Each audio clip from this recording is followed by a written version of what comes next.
आज हामी adjusted trial balance कसरी बनाउने त्यो एउटा एक्जाम्पल गरेर देखाउँदैछु। यो क्वेसन तपाईलाई म ओल्ड इज गोल्डमा सोधेको question, net exam 2076 GI exam तपाईको यस ओल्ड इज गोल्ड पेजको पेज नम्बर 154 क्वेसन नम्बर 1 बाट लिएको छ।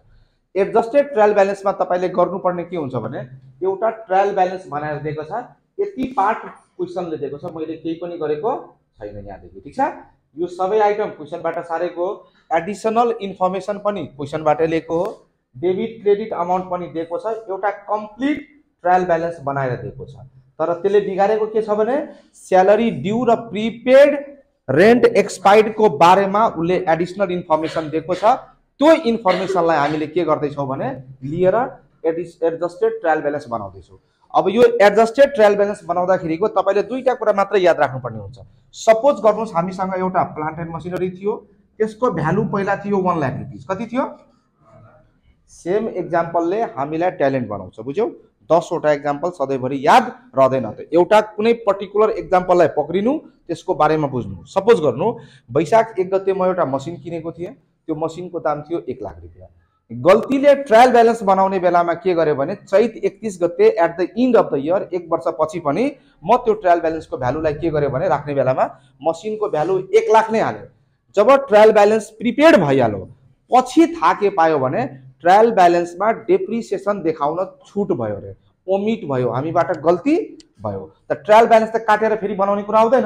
त त्यसको लागि हामी के गर्छौँ भने तल एउटा एडजस्टमेन्ट भनेर लेखिदिन्छौँ, depreciation at the rate of 10% हो।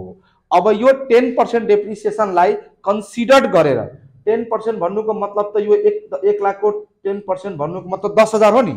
यो 10,000 लाई कन्सिडर गरेर यदि फेरि हामीलाई ट्रायल ब्यालेन्स बनाउने मौका आयो भने हामी के गर्छौँ? यो जुन मसिनरी छ प्लान्ट एन्ड मसिनरीको पैसा लेख्छौँ 90,000, कति लेख्छौँ? 90,000। बाँकी पैसालाई कहाँ राखिदिन्छौँ हामी? डेप्रिसिएसन भनेर 10,000 हो। यही जुन प्लान्ट एन्ड मसिनरीको पैसा छ यसलाई 2 पार्टमा ब्रेक गर्नु। फर्स्ट पार्टमा के लेख्नु? यसको नाम डेप्रिसिएसन, अनि रिमेनिङ ब्यालेन्सलाई के लेख्नु? मसिनरी। यही गर्नुलाई हामी भन्छौँ एडजस्टेड ट्रायल ब्यालेन्स भन्छौँ। यसमा दिएको क्वेसनमा जुन आइटममा प्रब्लम छ त्यो आइटमलाई मात्रै हामी कन्सिडर गर्ने। अब यो बनाउनको लागि तपाईलाई एडिसनल इन्फर्मेसनको जुन आइटम्स हुन्छ हामी भन्छौँ closing stock, depreciation, appreciation, outstanding, prepaid, त्यो सबै तपाईले पढेको हुनुपर्छ। फर एक्जाम्पल डेप्रिसिएसन लेस हुन्छ, एप्रिसिएसन एड, क्लियर छ? आउटस्ट्यान्डिङ एड गर्छौ, प्रिपेड लेस गर्छौ, bad debt, provision for bad debt, discount on bad debt, यो सबै के हुन्छ? लेस हुन्छ। त यो कुन एड लेस हुन्छ त्यो हामीले ट्रायल ब्यालेन्सबाट हामीले फाइनल एकाउन्ट मल्टी स्टेप पढ्दाखेरि त्यो सब मजाले पढेको हुनुपर्छ। त त्यही रुल्सहरू सबै सम्झेर हामीले गर्ने, होइन भने एकचोटि कपीमा एडजस्टमेन्टको आइटमलाई राम्ररी हेर्ने।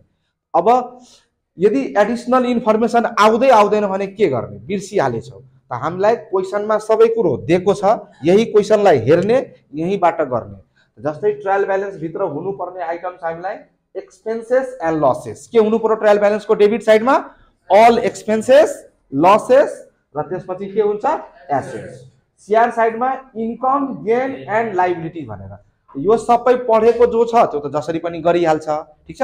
जस्तै यहाँ हेर्नुहोस् तपाईलाई यो क्वेसनमा यत्रो क्वेसन दिएको छ, यहाँ आइटममा लफरा 1-2टा मात्रै छ। कहाँ छ लफरा? हामीलाई आउटस्ट्यान्डिङमा। त आउटस्ट्यान्डिङ पहिला खाली जुनमा लफरा छ हामी पहिला त्यसलाई फोकस गरौँ। केमा लफरा दिएको छ? स्यालेरीमा प्रब्लम छ। स्यालेरी हामीले कति तिरिसकेका छ? 40,000। We have already paid salary of ₹40,000। Is that clear? Now your question says salary due को मतलब हुन्छ आउटस्ट्यान्डिङ। अझै पनि सैलरी कति तिर्न बाँकी छ? 5,000। त 5,000 सैलरी बाँकी छ भने आउटस्ट्यान्डिङ सैलरी एड हुन्छ कि लेस हुन्छ? एड। यो तपाईलाई खाली यति थाहा हुनुपर्छ कि एडजस्टमेन्टमा आउटस्ट्यान्डिङ एड हुन्छ। एड हुनुको मतलब पहिला कति थियो? 40, तब कति लेख्नेलाई हामीले 45,000। त 45,000 यहाँ भयो। अब आउटस्ट्यान्डिङ भनेको तिर्नु पर्ने खर्च, expenses to be paid, expenses payable. यो हाम्रो लागि के हो? लाइबिलिटी हो। लाइबिलिटी कहाँ देखाउनु पर्छ? क्रेडिटमा। यसलाई क्रेडिटमा गएर हामी यहाँ देखाउने। अब हेर्नु अहिले मैले भने तपाईलाई कुरो कि एड गर्ने, लेस गर्ने, डेबिट लेख्ने, क्रेडिट लेख्ने, यो पनि सबै रुल्स थाहा छैन भने दुईटा कुरा तपाईहरुलाई याद राख्नुपर्छ। यसमा कुनै पनि आइटम एडजस्टेड ट्रायल ब्यालेन्स भित्र यदि एड गरेको हो भने त्यसको एन्ट्री अपोजिट साइडमा हुन्छ। कहाँ हुन्छ? Opposite side. मतलब डेबिटमा एड गर्यो भने क्रेडिटमा लेख्ने, क्रेडिटमा एड गर्यो भने डेबिटमा लेख्ने। यहाँ हेरौँ, एड गर्यो भने अपोजिट साइड के भन्छ? एड गर्यो भने अपोजिट साइड। डीआर मा एड गर्यो भने कता लेख्ने? सीआर मा। सीआर मा एड गर्यो भने डीआर मा। लेस गर्यो भने सेम साइड। डेबिट मा लेस भयो त्यही साइडमा, यदि क्रेडिट मा लेस भयो भने त्यही साइडमा।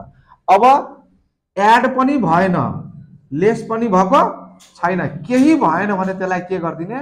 Both side. के गर्दिने? Both side. त ट्रायल एडजस्टेड ट्रायल ब्यालेन्सको लागि मूल मन्त्र हो तपाईले याद राख्नुपर्ने, एड भएको छ भने अपोजिट साइड। बुझ्यौ? लेस भएको छ सेम साइड। न एड भयो न लेस भयो, कता लेख्ने? Both side. ठीक छ? हेरौँ त्यसलाई हामीले। यहाँ भन्दैछ प्रिपेड रेन्ट 60,000। पहिला प्रिपेड रेन्ट कति थियो हाम्रो? 60,000 थियो हो। त्यसमा भन्दैछ प्रिपेड रेन्ट एक्सपायर्ड। त प्रिपेड रेन्ट भनेको लेस आइटम हो, यो प्रिपेडबाट लेस हुन्छ। त पहिला प्रिपेड कति थियो मसँग? 60,000। त 60,000 मा 10,000 त जाने भयो। अब कति बच्छ मसँग? 50। त प्रिपेड रेन्टको सिधा गएर यहाँ लेख्ने 50,000। अब मलाई एउटा कुरा भन्नु, यो प्रिपेड रेन्टमा म एड गरे कि लेस गरे? लेस। लेस गरे हो।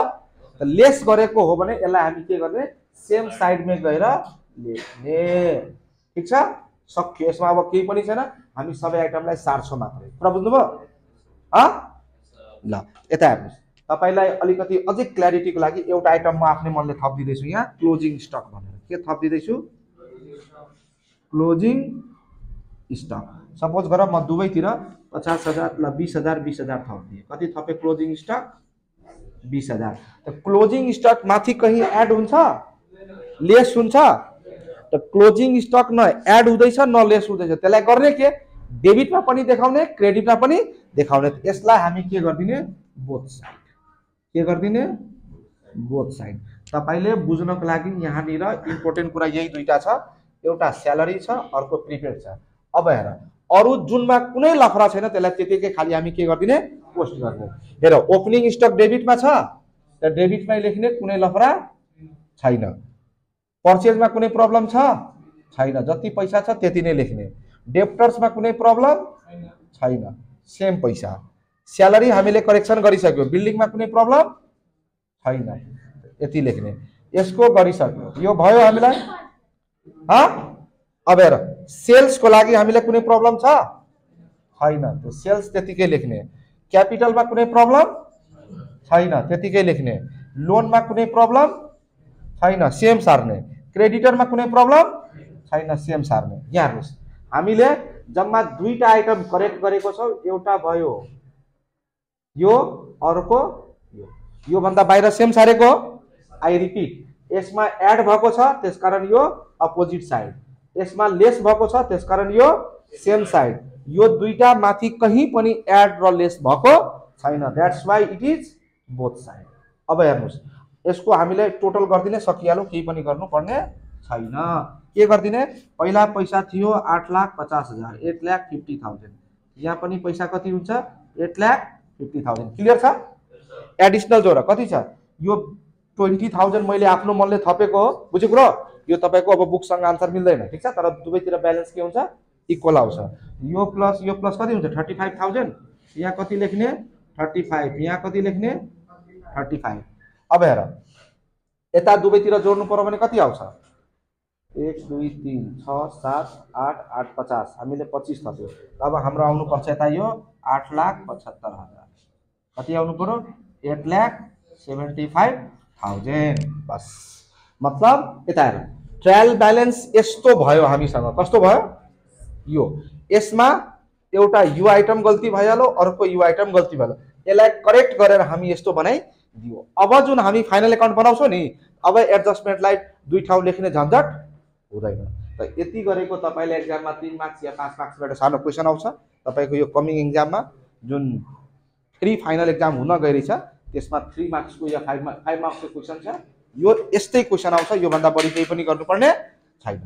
याद के राख्नु पर्यो? खाली एडिशनल इन्फर्मेसनमा एड गर्नु पर्यो भने अपोजिट साइड, लेस गर्नु पर्यो भने सेम साइड केही गरेन भने बोथ साइड यति गर्यो भने बुझ्छौ आई होप बुझ्नु भयो होला केही समस्या छ भने मलाई सोध्दा हुन्छ धन्यवाद